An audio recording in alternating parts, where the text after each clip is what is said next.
Si ke parë fillimisht këtë deklarat të ministrës sërbe dhe sa e rëndë është realisht, po themi edhe nga këndvështrimi i sigurisë dhe të flasim pak edhe në aspektin se si mundet të ndikojnë. Ne lexuam edhe reagimin që kishte ministri Hoti, sa mundet me nxit pastaj urrejtje edhe tek brezat e ri një deklarat e tillë një ministre.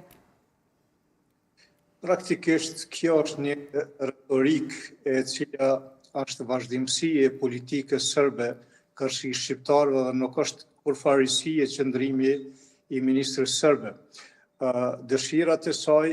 janë thjesht vetëm shprehje e asaj që ata mbajnë në shpirt ende në raport me shqiptarët, mirë po ajo duhet të kuptoj dhe unë besoj se ajo e din fare mirë që ajo periudhë kur do të mund bëhet gjenocid dhe spastrim etnik për shqiptarët e Kosovës ka kaluar dhe nuk mund të ndodhë më. Përndryshe, populli sërb ka një problem shumë të madh në kuptimin që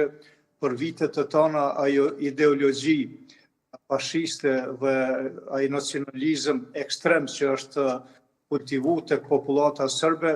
është shumë e vështirë që të eliminohet nga skena publike dhe që populli sërb të filloj të mendoj ma racionalisht për raportet mes popujve në Ballkan përgjithësi e në veçanti me shqiptarët. Por njëkohësisht kjo përveç se çon një mesazh të gabuar tek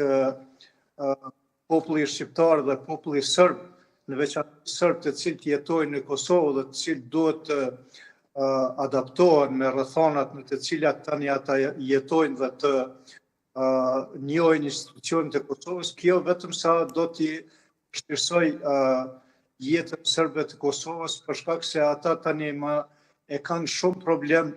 të përcaktohen për politikat sërbe të cilat i promovon kjo ministre dhe politika aktuale në Serbi, apo edhe të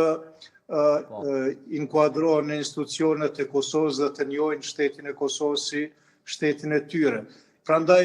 domet më të mëdha janë në rend parë tek vetë sërbët, se sa të vetë shqiptarët të cilët tashma kanë institucionet e tyne, kanë forcën e sigurisë, kanë policinë, kanë inteligjencën, kanë miq ndërkombëtar të cilët janë prezent tashma me njësitë e tyne në Kosovë, pra NATO-ja përmes KFOR-it. Prandaj kjo thjesht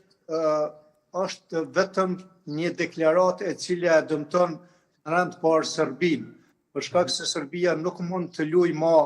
rolin e një faktori i cili don të qëndrojë në tri ulse. Të përcaktojnë a duan të jenë evropian, apo edhe ma të tjetë të jetojnë me iluzionet e tyne nacionaliste dhe shofini. Prandaj këtë deklarat rënd për Serbinë dhe ma pastaj është e qartë. Po, Gecaj, në anën tjetër, ne po besoj që kemi diskutuar edhe herë të tjera bashkë me juve, si dhe me të tjerë,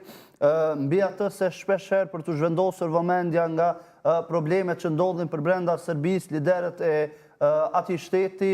kanë përdorur gjithmonë Kosovën edhe për konsum të brendshëm politik. Dhe kësaj, kjo deklarat mund të konsiderohet si e tillë apo deri diku përbën një mesazh që duhet marrë në fakt seriozisht nga institucionet e Kosovës dhe aleatët? Kjo duhet të shikohet shumë anshëm. Ju përmend të drejtë që shpesh deklarata të tilla, retorika të tilla nga politikajt serb janë tërheqje vëmendjes prej problemeve që i kanë ata vetë në udhëheqjen e tyre dhe problemeve me qytetarët e saj dhe me opozitën në Serbi, e cila synon që të rrëzojë Vučićin prej pushtetit. Prandaj deklaratat e këtilla krijojnë një farë imazh të pasigurisë për serbët, të cilët më pastaj do të duhet ta shihnin Vučićin dhe nomenklaturën e tij politike si një mbrojtëse e interesave serbe në Kosovë. Mirë po, gradualisht, ajo retorik tashma veç po shkon duke u vjetërsu dhe duke u kuptu si një lojë dhe makinacion politik edhe tek masat e gjera popullore. Por si do qoftë, kjo duhet të merret parasysh dhe të konsiderohet si një mjet për destabilizimin e Republikës së Kosovës, sepse dihet mirë që serbët deri tek një marrëveshje përfundimtare gjithmonë do të gjejnë forma, do të gjejnë mënyra dhe mjete për të paraqitur shqiptarët dhe Kosovën si një problem në Ballkan. Prandaj her pas her kur nuk mund gjejnë argumente të tjera të fuqishme, atëherë dilet edhe me këso deklarata si kjo deklarat e kësaj ministri tani. Republika e Kosovës për të demantuar